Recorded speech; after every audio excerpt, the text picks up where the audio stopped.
వాడిన కంటాడా వాడిన కండమేంటి ఏమీ లేదు వెళ్ళండి.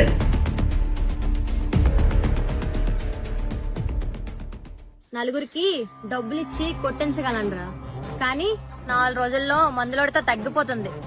కానీ నీకు ఆ బాధ తెలియదు. నిన్నెలా కొట్టాలో అలానే కొట్టాను.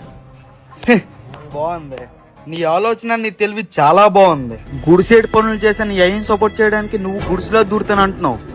బజర్దానా రే నోర్మల్ చూడడానికి ఆడదాల్లా కనిపిస్తున్నావు అనేది ఒక్క కారణం చేత వదిలేస్తాను.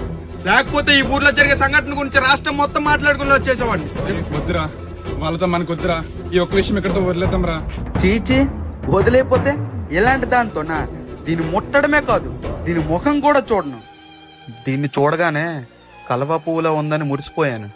కానీ తర్వాత తెలిసింది ఇది బురద నుంచి పుట్టిందని. దీనికున్న కాండం కత్తిరించేస్తే బురదాకం దిగిపోద్ది. చేతకాని వాళ్ళుంటే ఏమైనా చేస్తావులే గాని అన్ని మూసుకొని జాగ్రత్తగా ఉండు, లేకపోతే ఊర్లో ఏమైనా జరగచ్చు. బాగుంది. ప్రెసిడెంట్ అని పేరుతో మీ బాబు, ప్రేమ అనే పేరుతో నువ్వు చేసే రాజకీయం చాలా బాగుంది. ఇక్కడ నుంచి నేను రాజకీయం చేస్తే ఎలా ఉంటుందో నీ రాజకీయ రౌడీజానికి చూపిస్తాను. సరే పదరా చూసుకుందాం.